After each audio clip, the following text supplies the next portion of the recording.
ಅದಾದಮೇಲೆ ಮಿಥುನ ರಾಶಿಗೆ ಗುರು ರಾಶಿ ಬಂದಾಗ ಗಂಡ ಹೆಂಡತಿ ಜೀವನ ಭಯಂಕರ ಜಗಳ, ಊಟ ಮಾಡಿದ್ರೆ ಜಗಳ, ಮಾತಾಡಿದ್ರೆ ಜಗಳ, ಒಂದು ಊಸ್ಬಿಟ್ರೆ ಜಗಳ, ಬಾತ್ರೂಮ್ ಹೋದ್ರೆ ಜಗಳ, ಫೋನ್ ಎತ್ಕೆ ಹೋಗ್ಬಿಟ್ಟಿದ್ದೆ, ಹಂಗೆ ಹೋಗಿದ್ಯಾ, ನೆಂಟ್ರ ಮನೆಗೆ ಬಂದರೆ ರಜಾ, ಅಣ್ಣನ ಮನೆಗೆ ಬಂದರೆ ರಜಾ, ತಮ್ಮನ ಮನೆಗೆ ಬಂದರೆ ರಜಾ, ಅಕ್ಕನ ಮನೆಗೆ ಬಂದರೆ ರಜಾ, ಅಪ್ಪ ಅಮ್ಮನ ಮನೆಗೆ ಬಂದರೂ ಜಗಳ ಜಗಳ ಜಗಳ ಜಗಳ ಭಯಂಕರವಾದ ಜಗಳ. ಮಿಥುನ ರಾಶಿಗೆ ಗಂಡ ಹೆಂಡತಿ ಜಗಳ, ಡೈವರ್ಸ್ ಆಗೋಕ್ಕಲ್ಲ, ಭಯಂಕರ ಜಗಳ, ಡೈವರ್ಸ್ ಆಗಲ್ಲ ಜಗಳ, ಬಿಟ್ಟೋಗ್ಬಿಡ್ತೀವಿ ಸರಿ ಇಲ್ಲ, ಅವ್ರು ಸರಿ ಇಲ್ಲ, ನಾನು ಬಿಟ್ಟೋಗ್ಬಿಡ್ತೀನಿ, ಈ ಥರ ಕಿರಿಕೆ, ಬಿಟ್ಟೋಗ್ರೆ ಅಂತ ಕಾಯ್ತಿದ್ರು, ಬಿಟ್ಟೋಗಕ್ಕಲ್ಲ. ಒಟ್ಟಿನಲ್ಲಿ ಜಗಳ ಮಾತ್ರ ಕಮ್ಮಿ ಆಗಲ್ಲ.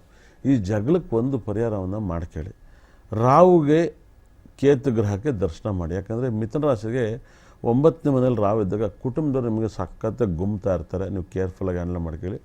ಮಿಥುನ ರಾಶಿಯವ್ರಿಗೆ 3ನೇ ಮನೇಲಿ ಕೇತು ಇದ್ದಾನೆ, ನಿಮಗೆ ಕಾಲೆಳೆ ಕಾಯ್ತಾ ಇರ್ತಾರೆ ಫ್ರೆಂಡ್ಸ್ಗಳು, ತಂಗಿ ತಮ್ಮ ಇವರೆಲ್ಲರೂ ಕೂಡ ಮಿಥುನ ರಾಶಿಯವ್ರಿಗೆ ಕಾಲು ಎಳಿತಾರೆ. ಯಾಕಂದರೆ 3ನೇ ಮನೆ ಕೇತು ಗ್ರಹ ತಂಗಿ ತಮ್ಮ ಆಗ್ತಾರೆ.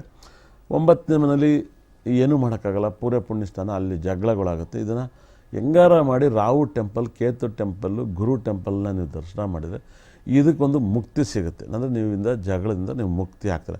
ಹೋಗಿ ಭಗವಂತನ ದರ್ಶನ ಮಾಡಿ, ಮಿಥುನ ರಾಶಿಯವರು ನಿಮ್ಮ ಪ್ರಾಬ್ಲಮಿಂದ ನೀವು ಆಚೆ ಬರುತ್ತೆ. ಮತ್ತು ರಾಶಿಗೆ ಗುರು ಬಂದಾಗ ಹೃದಯಕ್ಕೆ ಸಂಬಂಧಪಟ್ಟಂಥ ಕಾಯಿಲೆಗಳು ಬರ್ತವೆ, ಹೃದಯಕ್ಕೆ ಸಂಬಂಧಪಟ್ಟಂಥ ಹಾರ್ಟಿಗೆ ಸಂಬಂಧಪಟ್ಟ ಕಾಯಿಲೆ ಬರುತ್ತೆ. ಇದು ಯಾವಾಗ ಬರುತ್ತೆ? ಇನ್ನೊಂದು 2 ತಿಂಗಳಲ್ಲಿ ಗುರು ಜೊತೆಗೆ ಸೂರ್ಯ ಸೇರಿದಾಗ ಢಮ್ ಅನ್ನೋ ಥರ ಒಂಥರ ಫೀಲಿಂಗ್ ಇರುತ್ತೆ, ನಿಮ್ಮ ಬಾಡಿ ನಿಮಗೆ ಟೆನ್ಷನ್ ಕೊಡುತ್ತೆ. ಆ ಟೆನ್ಷನ್ ಆಗದಿರೋ ಥರ ನೀವು ಗುರುಗ್ರಹನ ಒಂದು ಸಲ ಆರಾಧಿಸದೆ ಮಾಡಿ, ನಿಮ್ಮ ಜೀವನ ಪಾವನ ಆಗುತ್ತೆ.